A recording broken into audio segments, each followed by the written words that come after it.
ஓம் நம சிவாய. என்னாருடைய சிவனையே போற்றி, எந்நாட்டவர்க்கும் இறைவா போற்றி. ஆன்மீகத்திலும் ஜோதிடத்திலும் நம்பிக்கை உள்ள அனைவருக்கும் வணக்கம்.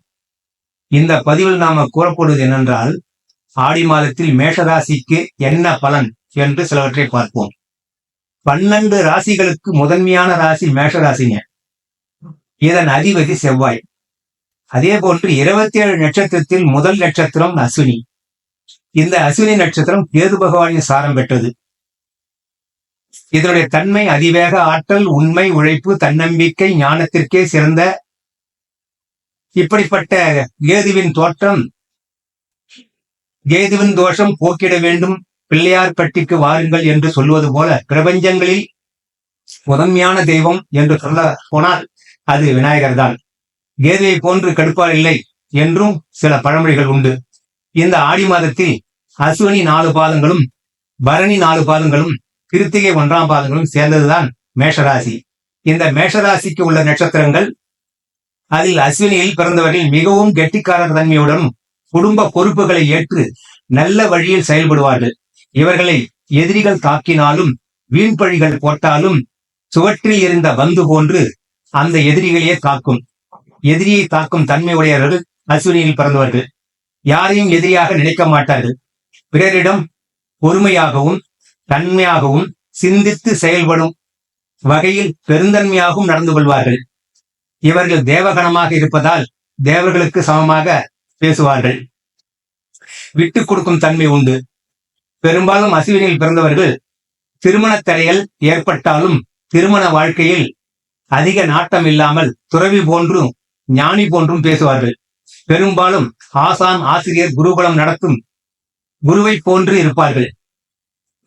இவர்கள் விநாயகரை போன்று சனி பகவானின் பிடியில் சிக்காமல் இன்று போய் நாளை வா என்று விநாயகர் கூறியது போல எந்த ஒரு சிக்கலிலும் நுழையாமல் சாமர்த்தியமாக தப்பிவிடுவார்கள். தன்னை பற்றியே நினைத்து அதிகமாக கஷ்டப்பட்டு விரக்தியுடனும் பற்றற்றும் இருப்பார்கள். இவர்கள் கூறுவது அனைத்துமே உண்மையாகவே இருக்கும். அதுபோன்று அஸ்வினியில் பிறந்தவர்கள் மனக்கஷ்டம் ஏற்பட்டால் சங்கடகர சதுர்த்தியில் விநாயகரை தொழுவது போன்று நல்லதாகும். அடுத்து பரணி நட்சத்திரத்தில் பிறந்தவர்கள் தரணி ஆழ்வார்கள் என்பது போலவும் பழமொழி உண்டு.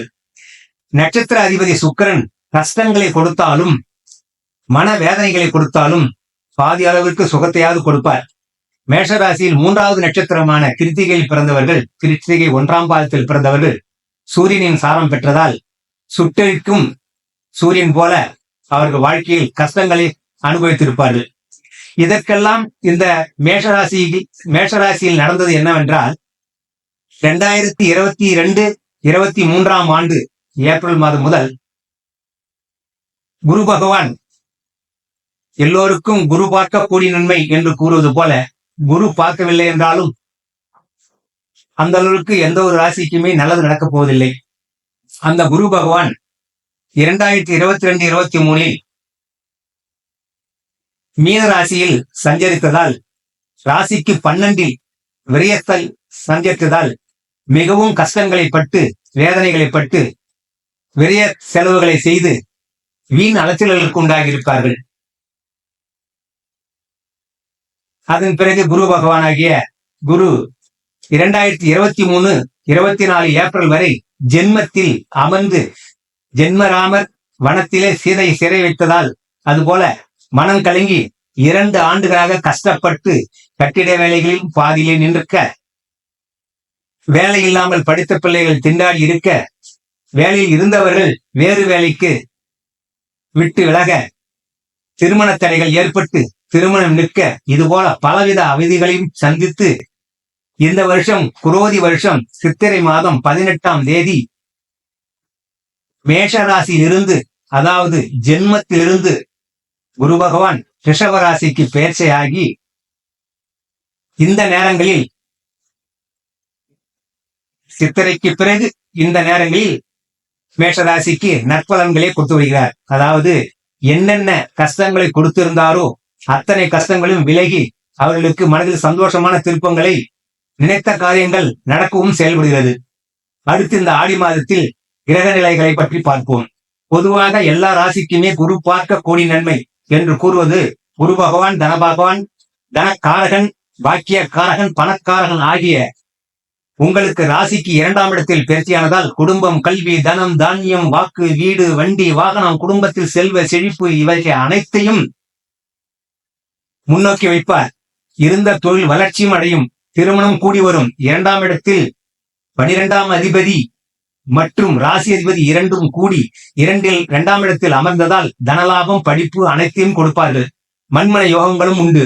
3க்கும் 6க்கும் அதிபதியான புதன் பகவான் 2க்கும் 7க்கும் அதிபதியான சுக்கிர பகவானுடன் கூடி பூர்வ புண்ணிய அதிபதி சூரியனுடன் சேர்ந்து 4ஆம் இடத்தில் அமர்ந்ததால் வீடு வண்டி சேர்க்கையில் சற்று தாமதம் ஏற்பட்டாலும் 2க்கும் 7க்கும் அதிபதி சுக்கிரன் நாளில் ஜாதகர் மாளவிகா யோகத்தை பெறுகிறார்.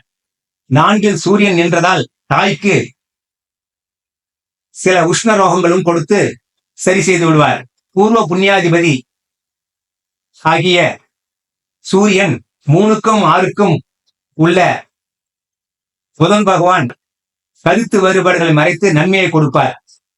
சஷ்டியாதிபதி வீட்டில் கேது பகவான் அமர்ந்ததால் செய்யும் தொழில் தடைபெற்று ருணம், ரோகம் இவைகளில் சிறிதளவு கஷ்டப்பட்டு இருந்தாலும் சங்கடகர சதுர்த்தியில் கேது பகவானுக்கு அதிபதியாக விளங்கும் விநாயகரை பூஜித்து அவர் கோவிலுக்கு சென்று பூஜைகளை செய்து வளம் வர நன்மைகள் உண்டாகும்.